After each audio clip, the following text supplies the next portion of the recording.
భారత్లోని అన్ని ఛానల్స్ ను ఆంధ్రదేశంలో ప్రసారం చేస్తున్న ఏకైక network City Cable. Welcome to City Cable news బులెటిన్ల ముందుగా హెడ్లైన్స్.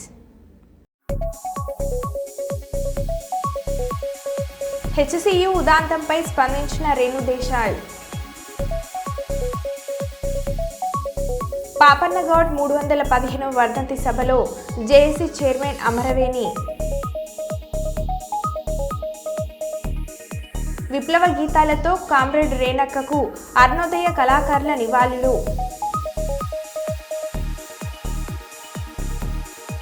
సన్నబియ్యం పంపిణీ కార్యక్రమాన్ని స్థానిక ఎమ్మెల్యేతో కలిసి ప్రారంభించిన జిల్లా కలెక్టర్. పిఠాపురంలో పాస్టర్ ప్రవీణ్ పగడాల మృతికి శాంతియుత ర్యాలీ చేసిన క్రైస్తవులు, పాస్టర్లు. హెచ్సియు భూముల వేలం వివాదంలో ఢిల్లీలో స్పందించిన ఎంపీ డీకే అరుణ.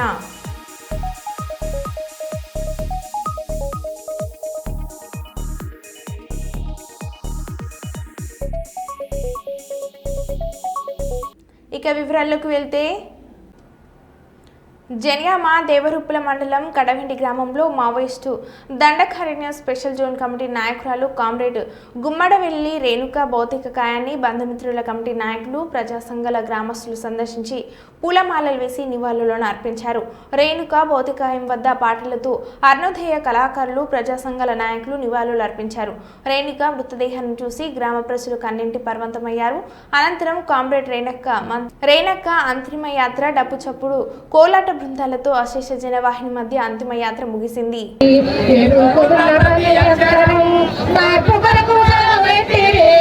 చదువుకున్న ప్రతి పాఠము పోరు పాట కొరకు సానబెట్టి ప్రజల ప్రాణమని నమ్మిరి, ప్రజల ప్రాణమని నమ్మిరి, గట్టి పరకాలే ప్రాణమిచ్చిరి.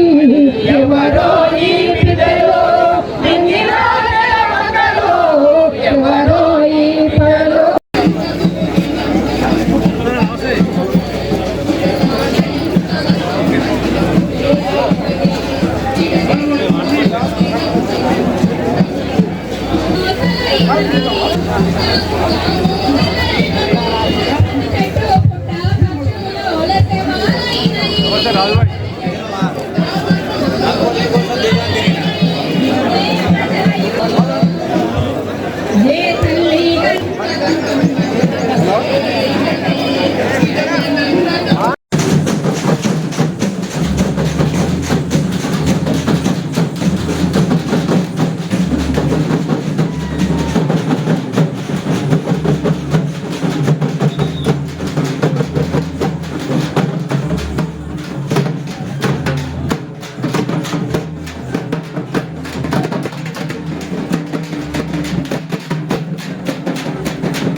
రోజు అమ్మవారికి మల్లెపూలతో లక్ష పుష్పార్చన.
ఛత్తీస్గఢ్ ప్రాంతంలో జరిగిన బూటకపు ఎన్కౌంటర్ను తీవ్రంగా ఖండించిన మాజీ మంత్రి ఎర్రబెల్లి దయాకర్ రావు దేవరుప్ల మండలం కడవెండి గ్రామంలో కామ్రేడ్ రేణక్క భౌతిక దేహానికి పూలు చల్లి నివాళులర్పించిన మాజీ మంత్రి ఎర్రబెల్లి దయాకర్ రావు అనంతరం వారు మీడియాతో మాట్లాడారు. గత బీఆర్ఎస్ ప్రభుత్వంలో ఎప్పుడు ఇటువంటి ఎన్కౌంటర్లు జరగలేదని అన్నారు.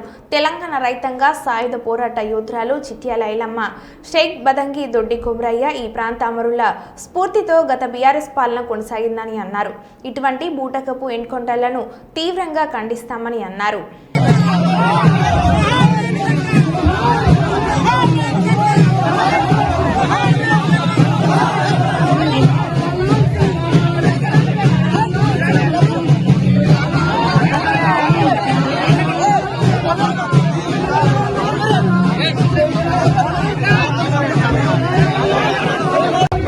వాళ్ళందరి స్ఫూర్తిగా ఈ నియోజకవర్గం అంతా డెవలప్మెంట్ అయింది, జనగాం డెవలప్మెంట్ అయింది.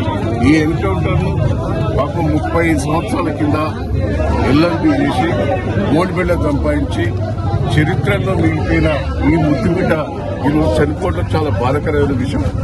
కానీ ఇంత ఉద్యమ చరిత్ర ఉన్నా 50 లక్షలు మీరు సరెండర్ అయితే 50 లక్షలు ఇస్తుంది ప్రాణం కాపాడతామన్నా కూడా ఒంటికి దించి పేద ప్రజల కోసం పోరాటం చేసిన మా కడివెండి బిడ్డ రేణుకమ్మ చనిపోవటం చాలా బాధాకరం. ఆ కుటుంబ సభ్యులకు ధైర్యం చెప్తూ నేను ఈ కడివెండికి కానీ ఈ ఉద్యమకారులకు కానీ వీళ్ళందరికీ కూడా పేర్ల జోహార్లు అర్పిస్తూ అందరికి కూడా మీ స్ఫూర్తిదాయకులకు నడవాలి, కడివెండిని ఆదర్శంగా తీసుకోవాలని ఈ సందర్భంగా తెలియజేస్తున్నాను. తెలంగాణ రాష్ట్ర ప్రభుత్వం ప్రతిష్టాత్మకంగా చేపట్టిన పేదలకు ఉచిత సన్నబియ్యం పంపిణీ పథకాన్ని దేవరపుల కొడగండ్ల మండలంలో ఎమ్మెల్యే మామిడాల యశస్విని రెడ్డి రిబ్బన్ కట్ చేసి ప్రారంభించారు. ఈ సందర్భంగా వారు మాట్లాడుతూ పేదల ప్రజల ఆకలి తీర్చాలన్నది కాంగ్రెస్ ప్రజాప్రభుత్వం లక్ష్యమన్నారు. సీఎం రేవంత్ రెడ్డి నాయకత్వంలో ఎన్నికల్లో ఇచ్చిన హామీలు ఒక్కొక్కటి నెరవేరుస్తున్నామని అన్నారు. ఇప్పటికే ఉచిత బస్సు ప్రయాణం, 200 యూనిట్ల కరెంట్ ఫ్రీ, ఆరోగ్యశ్రీ నిధుల పెంపు, రైతు రుణమాఫీ చేసినట్లు తెలిపారు. ఈ కార్యక్రమంలో బ్లాక్ కాంగ్రెస్ అధ్యక్షులు రాపాక సత్యనారాయణ, మండల అధ్యక్షులు నల్ల శ్రీరాములు, సురేష్ నాయక్, మండల ఉప తహసీల్దార్ లచ్చునాయక్, ఎస్సీ ఎస్టీ బీసీ మండల అధ్యక్షులు ఇనుముల నాగరాజు, కార్యకర్తలు, గ్రామస్తులు పాల్గొన్నారు. ఈరోజు మన మండలం నుంచి సన్నబియ్యం ఇవ్వడం ఈ కార్యక్రమాన్ని షురూ చేస్తున్న శాసనసభ్యులు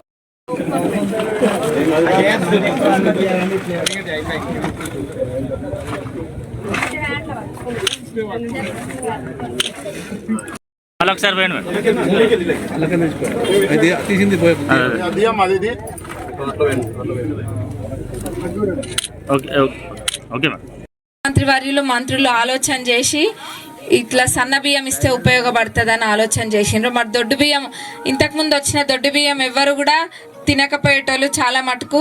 అందరూ కూడా అమ్ముకోవడం అన్నా, లేకపోతే దోశలు పోసుకోవడము, లేకపోతే జొన్న పిండితో కలిసి పట్టించేటోళ్ళు. అవునా? అందరు అవుననే అంటున్నారు, అందరు మంచిగా ఊపుతున్నారు తల. కానీ అది ఎందుకు చేస్తారు? పేదవాళ్ళకి దాని ద్వారా లాభం జరగడానికి చేస్తారు. కానీ దాని ద్వారా ప్రభుత్వ సొమ్ము 1000 కోట్లు పోతున్నా దీని ద్వారా ఉపయోగం లేకుండా పోతుంది, అందరూ ఆ దొడ్డు బియ్యం తినకుండా అమ్ముకుంటున్నారు అని చెప్పి సన్న బియ్యం ఇస్తున్నాం. ఈ ఆలోచన వచ్చినందుకు, ఈ సన్న బియ్యం ఇస్తున్నందుకు మన నియోజకవర్గ ప్రజలందరి తరపున గౌరవ ముఖ్యమంత్రి వర్యులకి, మంత్రులందరికీ కూడా ధన్యవాదాలు తెలియజేస్తున్నా. మరి ఇప్పుడు సన్న బియ్యం తింటారా? తృప్తిగా తింటారా? ఎవరికి అమ్ముకోకుండా, దోశలకి పోసుకోకుండా, జొన్నలతో పాటు ఇంకా అమ్ముతారు, అమ్మరు, అదే అమ్మరు. ఇది మీ అందరికీ కూడా ఉపయోగపడాలి. ఇదే కాదు, మన ప్రభుత్వం ఏ ఆలోచన చేసినా కానీ అంతే ఉంటుంది. ఇదేదో అప్పటికప్పుడు పుట్టుకొచ్చిన ఆలోచన కాదు. వరి పంట వేసుకుంటే 500 బోనస్ అని చెప్పి అందరినీ కూడా ఎంకరేజ్ చేసి అందరు వరి పంట వేసుకున్నారు. ఆ వరి ఎక్కువ రావడం వల్ల ఈరోజు మనకి ఇది సులువుగా ఇచ్చుకోగలుగుతున్నాము. దానికి ఎంతో ప్రణాళిక ప్రకారంగా ఇది చేసుకొచ్చిండ్రు. ఇదే కాదు, మన ప్రభుత్వం అధికారంలోకి వచ్చిన 2 రోజులలోనే మీ అందరికీ కూడా తెలుసు, ఉచిత బస్సు ప్రయాణం మహిళలందరికీ కూడా, అందరూ కూడా ధనికుల లాగానే పేదలు కడుపు నిండా అన్నం తినాలనే ఉద్దేశంతో సన్న బియ్యం అందిస్తున్నట్లు పాలకుర్తి ఎమ్మెల్యే మామిడెల్ల యశస్విని రెడ్డి తెలిపారు. పాలకుర్తి మండలం శాంతపురం గ్రామంలో పేదలకు సన్న బియ్యం పథకాన్ని ప్రారంభించారు. ఈ సందర్భంగా ఎమ్మెల్యే మాట్లాడుతూ నిరుపేదలు ఉన్నవారిలాగే సన్న బియ్యంతో కడుపు నిండా భోజనం చేయాలని గొప్ప ఉద్దేశంతో సీఎం రేవంత్ రెడ్డి సన్న బియ్యం పంపిణీ కార్యక్రమానికి శ్రీకారం చుట్టారని అన్నారు. కాంగ్రెస్ ప్రజాప్రభుత్వం పేదల ప్రభుత్వం అని అన్నారు. సన్న బియ్యం పంపిణీ ద్వారా వారి కుటుంబంలో ఆనందం నింపాలనే గొప్ప సదుద్దేశంతో పథకాన్ని ప్రారంభిస్తున్నట్లు తెలిపారు. మంది ఎక్కువ వచ్చే కొబ్బరికాయ తక్కువ వచ్చిన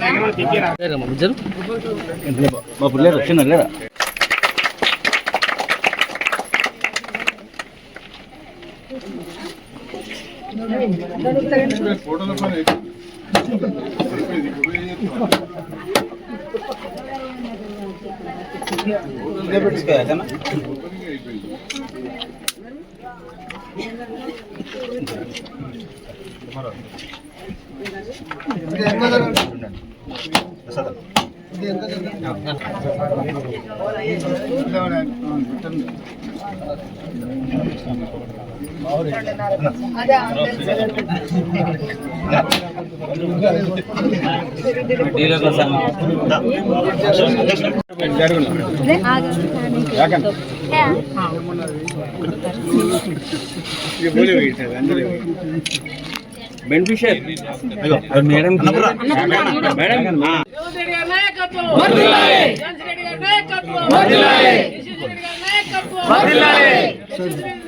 అందరు కూడా చూసిండ్రు.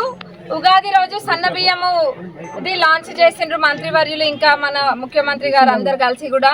ఎందుకంటే దొడ్డు బియ్యం, గతంలో దొడ్డు బియ్యం వచ్చేది, ఆ దొడ్డు బియ్యం అందరూ కూడా అమ్ముకోవడమో లేకపోతే దోశలు పోసుకున్నాడో జొన్న పిండిలో కలిపి కొట్టుకున్నాడో చేసేటోళ్ళు. అంతేగాని తినేటోళ్ళ సంఖ్య ఏళ్ల మీద లెక్క పెట్టవచ్చు మనం.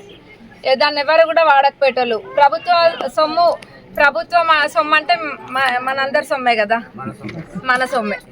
మరి అదంతా కూడా 1000 కోట్లలో ఖర్చు అవుతున్నా కానీ ఎక్కడ కూడా అది ఉపయోగపడట్లేదు ప్రజలకి. ప్రభుత్వం ఏదైనా పథకం తీసుకుందంటే ఎందుకు తీసుకుంటారు? ప్రభుత్వ పథకాలు పేదవాళ్ళకి ఆ పథకాలు ఉపయోగపడాలని చెప్పి తీసుకుంటారు. కానీ దీనికి ఇన్ని 1000 కోట్లు ఖర్చు అవుతున్నా కానీ అది ప్రజలకి ఉపయోగపడట్లేదు అనే ఉద్దేశంతో ఎవరు కూడా చేయని ఆలోచన చేసి మన ప్రజాప్రభుత్వంలో మన నాయకులందరూ కూడా ఈ గొప్ప నిర్ణయం తీసుకున్నారు. ఇది ఖచ్చితంగా చరిత్రలో నిలిచిపోతుంది. ఈ సన్న బియ్యం పంపిణీ జనాలకు అనేది ఖచ్చితంగా నిలిచిపోతుంది. కాంగ్రెస్ పార్టీకి ఓట్లేసి మీ సర్పంచ్, జెడ్పీటీసీ, ఎంపీటీసీలను గెలిపించుకోండి. అర్హులైన వాళ్ళకి ప్రభుత్వ పథకాలు అందజేయడంలో వాళ్ళ పాత్ర చాలా ఉంటుంది. ఇప్పుడు మన ఊరికేమైనా మంచి పని చేయాలన్నా వేరే వాళ్ళు ఉంటే ఆ పనిని ముందుకు పడనివ్వండి. ఇవన్నీ కూడా గమనియండి. ఖచ్చితంగా మీ సర్పంచ్ని వాళ్ళందరినీ కూడా మీరు గెలిపించుకోండి. నిర్మల్ జిల్లా కేంద్రంలోని మున్సిపల్ కార్యాలయం ముందు పాపన్నగౌడ్ విగ్రహం వద్ద మోకుదెబ్బ జిల్లా కమిటీ ఆధ్వర్యంలో పాపన్నగౌడ్ 315వ వర్ధంతి కార్యక్రమం జరిగింది. ఈ కార్యక్రమానికి మేకుదెబ్బ జాతీయ అధ్యక్షులు, తెలంగాణ గౌడ సంఘాల జేఏసీ రాష్ట్ర చైర్మన్ అమరవేణి నర్సాగౌడ్, జాతీయ బీసీ సంక్షేమ సంఘం నిర్మల్ జిల్లా అధ్యక్షులు అనుముల భాస్కర్, మేకుదెబ్బ రాష్ట్ర నాయకులు పాడాల రాజేందర్ గౌడ్, కొడబాల గౌడ్, తీగల వెంకట్ గౌడ్, యాగండ్ల దశగౌడ్లు ముఖ్య అతిథులుగా పాల్గొని ప్రసంగించారు. ఈపై నాయకులు మాట్లాడుతూ పాపన్న గౌడ్ 375 సంవత్సరాల క్రితం పుట్టి బడుగు బలహీన వర్గాల కోసం తన జీవితాన్ని త్యాగం చేసి మొఘల్ పాలకుల మెడలు వంచి పోరాడిన యోధుడు పాపన్న అని అన్నారు. పాపన్న ఆశయాలను సాధించాలంటే బడుగులకు రాజ్యాధికారం రావాలని అన్నారు. బడుగు బలహీన వర్గాలకు రాజ్యాధికారం రావడమే పాపన్నకు సరైన నివాళులు అర్పించినట్లు అని అన్నారు. ఇప్పుడే కుల వ్యవస్థ ఎంతో ఉంది, చాలా వెనుకబడిన వ్యవస్థ 400 ఇప్పటికీ వ్యవస్థ ఉంది. అప్పటికి ఎంత ఘోరమైన వ్యవస్థ ఉందో మనం అర్థం చేసుకోవచ్చు. ఆ టైంలో ఆయన చిన్నతనంలో తండ్రి చనిపోయారు, తల్లి యొక్క పెంపకంలో పెరిగారు. మరి ఇద్దరు తర్వాత ఒక యుక్త వయసు వచ్చిన తర్వాత చెప్పినట్లు ఆయన వృత్తి స్వీకరించి అక్కడున్న వ్యవస్థని అబ్జర్వ్ చేసుకుంటా ఎలా జరుగుతుంది, పరిపాలన ఎలా ఉంది, కుల వ్యవస్థ ఎలా ఉంది, అణగారిన వర్గాలు ఎలా ఉంది అన్నీ అబ్జర్వ్ చేసుకుంటూ వచ్చారు. తర్వాత ఏదైతే ముస్లిం పాలకులు కానీ అలాగే అక్కడున్న పాలకులు ఆయన పెట్టిన కళ్ళు దుకాణంలో ఉచిత తాగుతూ వెళ్ళిపోవడం, వాళ్ళతో ఘర్షణ జరగడం, అక్కడి నుంచి ఆయన ఉద్యమం తీవ్ర రూపంలో దాల్చడం, ఒక వ్యవస్థ నుంచి ఒక గౌడ్ కళ్ళు దుకాణం నుంచి కళ్ళు వ్యవస్థ నుంచి ఒక రాజ్య అధికారం నిర్మించే స్థాయికి ఎదిగారు. అంటే ఎంత దాని పట్టుదల కానీ కాన్ఫిడెన్స్ కానీ ఎంతో అర్థం చేసుకోవచ్చు. ఆ టైంలో ఆయన ఆశయాలు మనం ఆశయాలు మర్చిపోకుండా మన ఆశయాలు లక్ష్యాలు సాధించాలని కోరుకుంటూ ఇతర ప్రజలందరికీ పేరు పేరు నమస్కారం.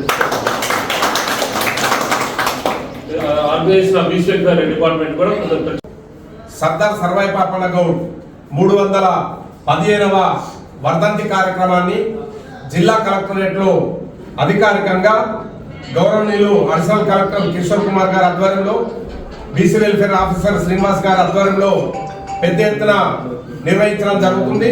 దీనికి మోగుదెబ్బ నుండి ఈ జిల్లా కమిటీతో పాటు రాష్ట్ర అధ్యక్షులుగా మేమందరం కూడా పాల్గొనడం జరిగింది. సర్వాయి పాపన్న 360 సంవత్సరాల క్రితమే బడుగు బలైన వర్గాల ఒక గౌడ కులంలో పుట్టినటువంటి పేద కులంలో పుట్టి చిన్ననాడే తన తండ్రి చనిపోతే తల్లితో పాటు చిన్నతనంలో పశువుల కాపరిగా పశువులు మేపి యుక్త వయసు రాగానే మరి కల్లుగీత వృత్తిని చేస్తూ అప్పుడున్నటువంటి మొఘలై పాలకులకు వ్యతిరేకంగా బడుగు బలైన వర్గాలకు రాజ్యాధికారం రావాలని చెప్పి ఏదైతే బడుగులను అప్పుడున్నటువంటి రాచరిక వ్యవస్థకు వ్యతిరేకంగా, పన్నుల విధానానికి వ్యతిరేకంగా, అణచివేతకు వ్యతిరేకంగా, అత్యాచారాలకు వ్యతిరేకంగా పోరాడుత తప్ప ఇవన్నీ సాధ్యం కాదు అని చెప్పి 12 మందితోటి ముందుగా ఒక బడుగు బలైన వర్గాల చాకలి కుమ్మరి కమ్మరి వీళ్ళతోటి 12 మందితోటి ఒక సైన్యాన్ని తయారు చేసుకొని ఆ సైన్యం 12,000 చేసుకొని దాదాపు ఈ రాష్ట్రంలో దాదాపు 20-25 కోటలను జయించి అప్పుడు మొఘలై పాలకులను గడగడ రాణించినటువంటి మొట్టమొదటి భారతదేశ దళిత బోధన విప్లవకుడు ఎవరు అంటే అది సర్వాయి పాపన్న. కనుక ఆ రోజులల్లే బడుగులకు రాజ్యాధికారం వస్తే తప్ప సమస్యలన్నింటికి పరిష్కారానికి ఒకే ఒక దిక్కు రాజ్యాధికారాన్ని సాధించుకుంటే తప్ప మనం ముందుకెళ్ళలేమని చెప్పి ప్రజలందరూ కూడా ఒకే హక్కులు కలిగి ఉండాలని చెప్పి ప్రజలంతా సమానం అని చెప్పి కుల వర్గానికి వ్యతిరేకంగా బడుగు బలైన వర్గాల ప్రజలను ఐక్యం చేసి మొఘలై పాలనకు వ్యతిరేకంగా పోరాడినటువంటి మహనీయుడు వల్ల మన కులంలో పుట్టడం వల్ల బడుగులకు ఒక ఆశాజ్యోతి అయినటువంటి సర్వాయి పాపన్న గౌడ్ని స్మరించుకోవాల్సినటువంటి అవసరం ఉంది.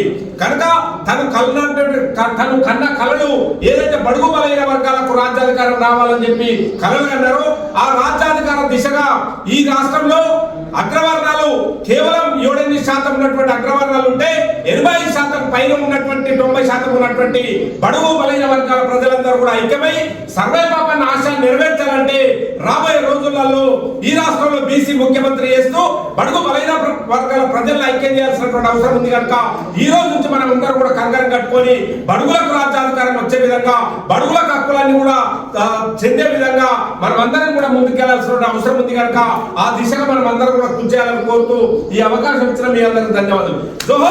అధికారికంగా పాపన్న 315వ వర్ధంతి నిర్వహిస్తున్నందుకు తెలంగాణ రాష్ట్ర ప్రభుత్వానికి ధన్యవాదాలు తెలియజేస్తూ, మిత్రులారా రాబోయే రోజులలో ఏదైతే గౌడ అమర వీరులు సర్వాయి పాపన్నను మొదలుకొని గున్నాల కృష్ణగౌడ్ కానీ, మరి దేశీ చిన్నమల్లయ్య కానీ, ధర్మభిక్షం కానీ, బత్తిని మొగలయ్య కానీ ఇట్లా ఎందరో మహనీయులు గౌడ కులంలో పుట్టి ప్రజల కొరకు ఈ ఉన్న వనరులను కూడా సమానత్వం కొరకు పోరాడినటువంటి మహనీయుల ఆశయాలను నెరవేర్చాలంటే మనమందరం కూడా బడుగు బలైన వర్గాల ప్రజలందరిని ఐక్యం చేసి రేపు రాబోయే రోజులలో బీసీ ముఖ్యమంత్రి అయ్యే విధంగా ఏదైతే 80% ఉన్నటువంటి బడుగు బలైన ప్రజలందరూ కూడా ఐక్యం చేసి రేపు రాబోయే ఎన్నికల్లో బీసీని ముఖ్యమంత్రి చేసే విధంగా బడుగు బలైన వర్గాల ప్రజలందరూ కూడా అణగారిన వర్గాలను కలుపుకొని ఉద్యమించాల్సిన అవసరం ఉంది.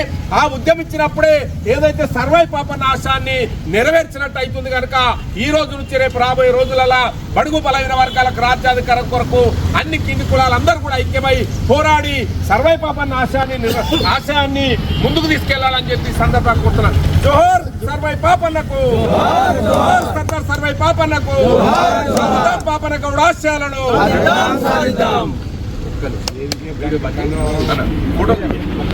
నిన్న జేసీబీల దౌర్జన్యానికి హెచ్సీఈలో నెమళ్ళు జింకలు చనిపోయాయి. రేవంత్ రెడ్డికి రియల్ ఎస్టేట్ తప్ప ఏమీ చేత కాదు. రాహుల్ గాంధీకి ఈ భూములు అమ్మే కుట్రలో కమిషన్ లేకపోతే వెంటనే రేవంత్ రెడ్డి చేసే పనులు ఆపివేయాలని ఆదేశాలు ఇవ్వాలని బీజేపీ ఎంపీ ధర్మపురి అరవింద్ అన్నారు. ఈయనకి నాలెడ్జ్ సున్నా. ఈయన రియల్ ఎస్టేట్ తప్ప ఏది కూడా చేతగా ఈయనతోటి. ఈయన పెద్ద రియల్ ఎస్టేట్ ముఖ్యమంత్రి. ఈయన ఈ డజంట్ నో ఎనీథింగ్. ఇలా రాహుల్ గాంధీకి చెప్తా ఉన్నా, నీకు కమిషన్ లేకపోతే ఇది అమ్ముకుని 40,000 కోట్లు ఏదైతే వస్తాయో అందులో నీకు పర్సంటేజ్ లేకపోతే నువ్వు ఇమీడియట్గా రేవంత్ రెడ్డిని ఆపమను. రోహిత్ వేముల చనిపోయినప్పుడు నువ్వు వచ్చి ఏం వాగ్దానం చేసినావు హెచ్సియు స్టూడెంట్స్కి? ఏం వాగ్దానం చేసినావు? ఇవాళ నీ కమిషన్ల కోసం నీ పర్సంటేజ్ల కోసం రేవంత్ రెడ్డి ఏ ప్యాకేజీకి అయితే ముఖ్యమంత్రి పదవి ఇచ్చినావో దాని పైసల కోసం రియల్ ఎస్టేట్ వ్యాపారంలో భాగస్వామ్యమే రాహుల్ గాంధీ. నువ్వు అనుకుంటే నీ ముఖ్యమంత్రి, నీ పార్టీ ముఖ్యమంత్రి ఆపి నిన్న జింకలు చచ్చిపోయినాయి, నిన్న అనేక పీకాక్స్ చచ్చిపోయినాయి. ఎవరి పాలైందో తెలంగాణ అంటూ రేవంత్ రెడ్డికి వ్యతిరేకంగా నినాదాలు చేస్తూ ఆందోళన కొనసాగిస్తున్న హెచ్సీయు విద్యార్థులు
రేవంత్ రెడ్డి ప్రతిపక్షంలో ఉన్నప్పుడు కేసీఆర్ తాగి ఏం మాట్లాడతాడో అర్థం కాదు అంటూ రేవంత్ రెడ్డి అనేక సార్లు మాట్లాడారు.